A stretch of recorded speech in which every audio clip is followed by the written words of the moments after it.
매일 묵상의 집 잠언 18장 13절에서 24절. 잠언은 처음부터 끝까지 사람에 대한 말씀입니다.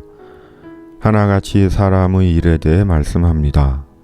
잠언은 그만큼 사람이 중요합니다. 이는 곧 하나님은 사람을 귀히 여기신다는 것을 일깨워 줍니다.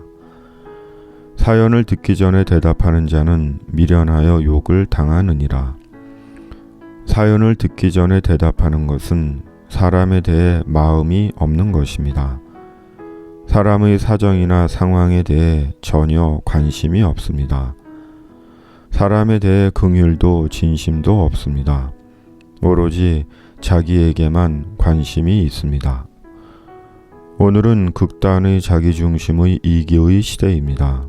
그러나 사람을 생각하고 사람을 돌아보고 사람을 위해 기도하는 것은 지혜롭고 복된 잠언의 삶을 사는 것입니다. 사람의 심령은 그의 병을 능히 이기려니와 심령이 상하면 그것을 누가 일으키겠느냐. 마음은 병까지도 이기는 힘이 있습니다.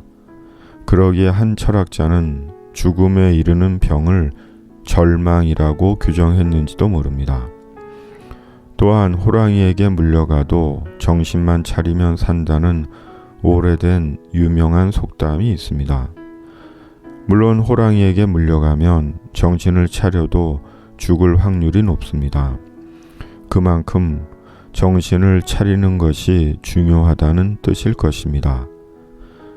몸에 병이 들면 힘들지만 마음이 지치고 낙심하는 것 또한 삶을 힘들게 합니다. 성령님께서 날마다 생명과 소망의 영성으로 새롭게 해주시기를 기도합니다. 사람의 선물은 그의 길을 넓게 하며 또 존귀한 자 앞으로 그를 인도하느니라. 선물은 좋은 것입니다.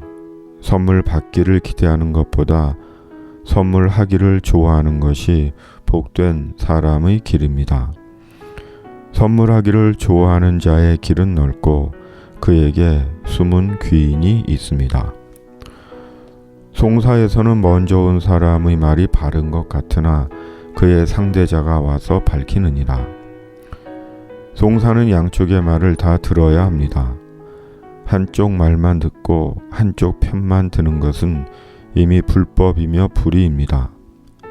편파 주장, 편파 보도, 편파 재판, 편파 결정은 다 하나님이 보시기에 악입니다. 역사의 주인 되시는 하나님, 역사의 심판을 두려워하는 것 또한 겸손한 지혜입니다. 하나님의 나라에 편파적인 것은 없습니다. 오직 예수 그리스도, 하나님의 공의만이 실현됩니다. 제비 뽑는 것은 다툼을 그치게 하여 강한 자 사이에 해결하게 하느니라.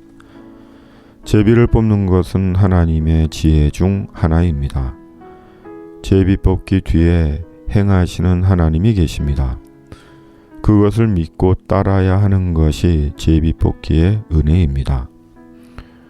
노엽게 한 형제와 화목하기가 견고한 성을 취하기보다 어려운즉 이러한 다툼은 산성 문빗장 같으니라. 한번 상한 마음은 풀기가 어렵습니다. 사람은 그만큼 마음의 지배를 받습니다.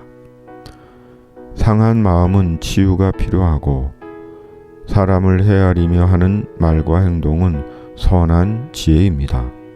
무엇보다 삶으로 보여주는 말은 더 아름다운 것입니다. 사람은 입에서 나오는 열매로 말미암아 배부르게 되나니 곧 그의 입술에서 나는 것으로 말미암아 만족하게 되느니라. 죽고 사는 것이 혀의 힘에 달렸나니 혀를 쓰기 좋아하는 자는 혀의 열매를 먹으리라. 아내를 얻는 자는 복을 얻고 여호와께 은총을 받는 자니라.